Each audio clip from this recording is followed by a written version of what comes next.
Just because, first of all, my man Cove, former Sixer, former process player, man. Shout out to Cove. I love for him to get a ring. Somebody can get one.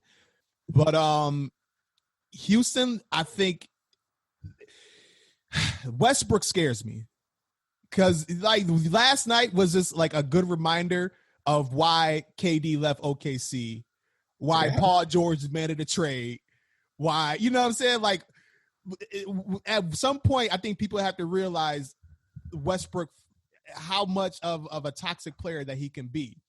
Because you love his energy, you love the dog mentality in him, but it gets them in trouble. Like they should have won that OKC game in Game 6. That series should be over. But this dude just had the worst possible plays and passes I've seen in a playoff game. Like, I'm like, what the fuck is going on? You come down, you shoot an air ball, midi. You go down, you turn the ball over. Like, people are wide open threes. You can't get it past. Like, you can't pass it to him. And you know, he's trying to get his legs under him. It doesn't look like he's in good shape right now. He's still trying to get in basketball shape, it seems like, after missing a few of those games.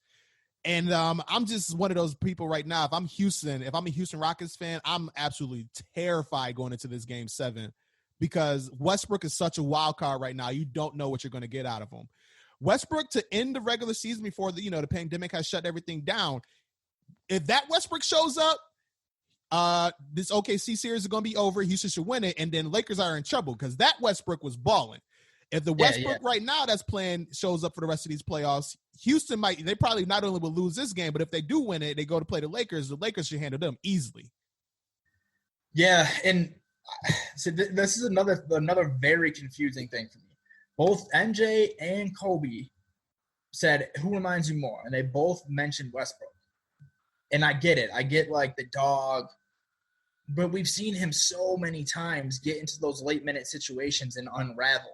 That whole uber-confident dog goes out the window. Well, I mean, I guess the confidence doesn't go out the window, but the talent that should come with it does. Right. You know, I mean, we've seen Kobe and Jordan have those bad games. Like, everyone's going to have those bad games. But no player consistently, man, like that I always blame him for that OKC thing. People want to put some blame on Durant, and Durant should have demanded the ball, maybe been more of a bit of an alpha. Right. But Russell was taking double-covered shots while KD was sitting there with one guy on him. Or I can't even remember the guy's name. Is sitting in the corner wide open. And you're seeing that again, man. Like, if he's the type of guy where if Harden misses one shot down the stretch, he's like, oh, well, Harden's cold. I have to take this over. Yep. Or I don't get it, man. I've always been a kind of a bit of a Westbrook hater. I think that his style – I thought maybe it would work in Houston because it was basically accepting that you're going to be the number 2. Right. And he did for most of the season. But that game, man, it was obvious that he was coming for that alpha dog time, but not producing alpha dog results. Yeah. And Harden has that tendency to disappear at the end of games too, man. So it just seems like I would rather go up against those guys instead of the rock that is CP3. Yeah. Because CP3 isn't as dangerous. He might not drop 50 on your head, but his team is going to perform, and he's going to get the ball in the right places. And he's got enough pieces around him. They have Adams, who was a better matchup with Davis than anyone on Houston. They have SYE and a couple other long defenders that will be, I'm not going to say are going to guard LeBron, but they're going to do decent, you know. Yo, they got my man Lou Dort, man. He's my favorite player in the NBA right now. That's my favorite player right now. ASU stand up. I fucking love Lou Dort, man. I love anybody. I love it.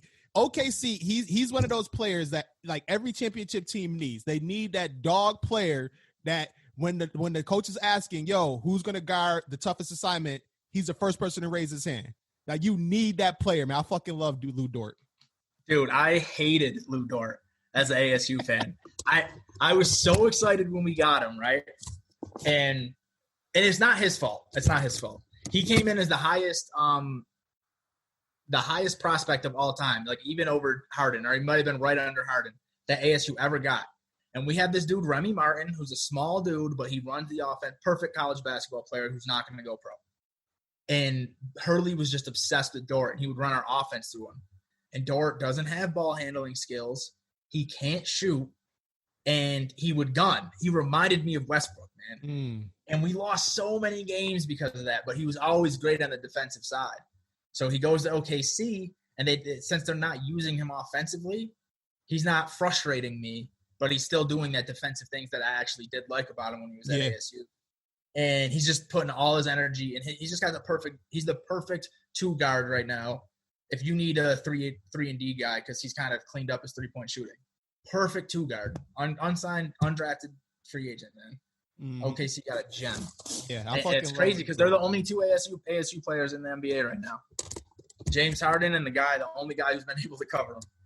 That's what's up, man. Shout out to ASU.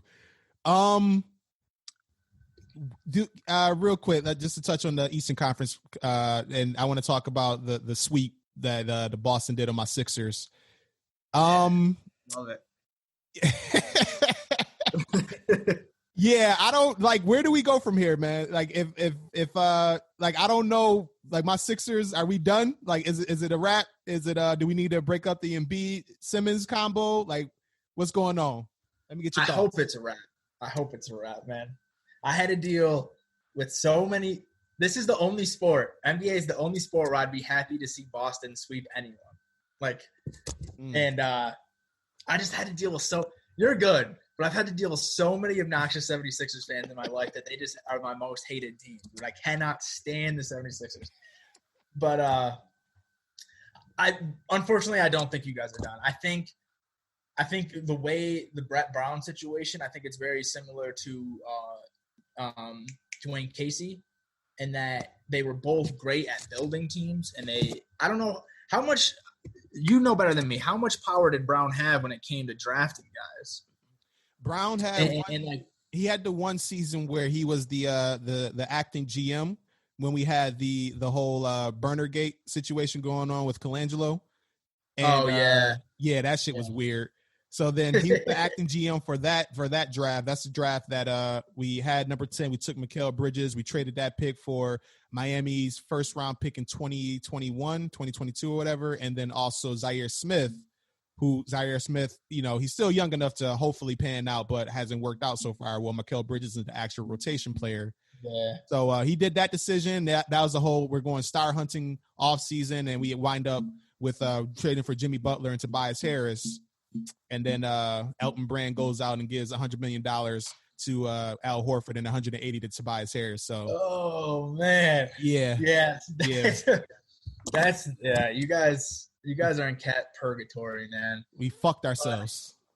If they can, my personal opinion is they have to break up Embiid and Simmons, and I think Embiid is the guy to stay with.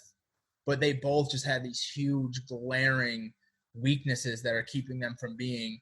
They both should be competing for top 10 players in the NBA. And Embiid was there. I mean, last year or year before that, he was like an MVP candidate. Yeah. And he gets to the playoffs and he just breaks down. He hasn't shown any effort to get better in that area. Just like, I don't care what any video shows in the offseason. There's no way Simmons is trying to learn how to shoot and not at all. Right. We're seeing Giannis hit shots when he's wide open in this series, and Simmons, you can't win in the playoffs with Simmons. You cannot do it. You cannot win unless Embiid carries him, because when Simmons is on that floor, they're gonna clog the paint, which takes away opportunities from Embiid and himself. It's just like it's so confusing to me. Yeah. And they just need to go. They had the only strategy they had was let's get talented players. It was never about who fits with who. You got Harris, who isn't a great shooter. You got Simmons, who isn't a great shooter. When you should be just going for shooters, 100%. So I think they need to break up Simmons and Embiid. I would personally stick with Embiid because even though it's an easier fix. It's easier to get in shape than it is to learn how to shoot, apparently. And yeah, I'm getting rid of Simmons if I at all I can. But even if they do that, man, those contracts for Horford and Harris are just two of the top 5 worst contracts in the league. See, the one thing I don't understand is, these are professional GMs. Like you're in charge of running professional NBA teams. You're expected to build up these teams. And I don't understand how they don't understand that you got two players. You got one who absolutely refuses to shoot, and then you have your other one who is the center who can dominate games but just can't get in shape. So you don't go and surround those guys with shooters. You look at this team 3 years ago when we had these two, rookie Ben Simmons and Joel Embiid going into his second year, and we were surrounded them with Dario Saric, Robert Covington, and JJ Redick. And that was a 53-win team. We beat Miami in 5 games. We lose Boston in 5 games, which was even a closer series than that. So then you go into the next season, we have pretty much that same team. You trade 2 of those pieces for Jimmy Butler, which I did like that addition. And then you go and you make the big trade for Tobias Harris, but you went away from what you needed. Like you said, you need shooters to be able to spread the floor and be able to hit shots. So these other players, one that doesn't shoot, the other one that will shoot, but doesn't need to be out there shooting threes like that because he should be in his paint. You surround the players with more shooters and you open up the floor more. Like, it's a better offense. Like, we've seen it in Philly. Like, we actually see it happen, and you go completely left from that. And you go and you sign another center, Al Horford. You give a power forward and Tobias Harris $180 million, expecting him to play the 3. So you essentially got 3 power forwards in the court at one time in Horford, Tobias Harris, and Ben Simmons, and you got Joel Embiid, and then Josh Richardson, who I like Josh Richardson, but he's not a dead-eye 3-point shooter. I didn't understand, like, what was they thinking? Like, when the moves were first happening, I was like, okay, we're going to be big. It's going to be defensive-wise. We're going to be shutting people down. We're going to be pulverizing people in the paint. None of that happened. Like, this is not the 90s. This is not 90s basketball no more. Yeah, I think you said it right at the end, man. It reminds me, not quite as bad, but it reminds me of how Isaiah Thomas was when he was with the Knicks. It was just like he was trying desperately to get these bigs. He like trades for Eddie Curry, and like, I don't even remember. I was like 13, and I just remember, like, what are you doing, man? And it's Brand. I mean, the guy played in the 90s and the 2000s. So I don't know, man. Maybe he doesn't watch basketball and he's just thinking, bigger we are, we're gonna win. I don't know. I really love the Butler move. I think if Butler was there right now instead of Simmons, you guys might have won that series too. Yeah. Like, I mean, maybe not win because Boston's really good. We might have would have won a game.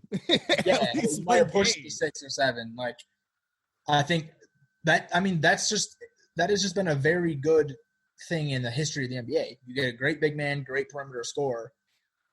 Ben Simmons isn't that. Ben Simmons is a tall Rajon Rondo. Like, yeah, he's great defensively, one of the best passers in the league.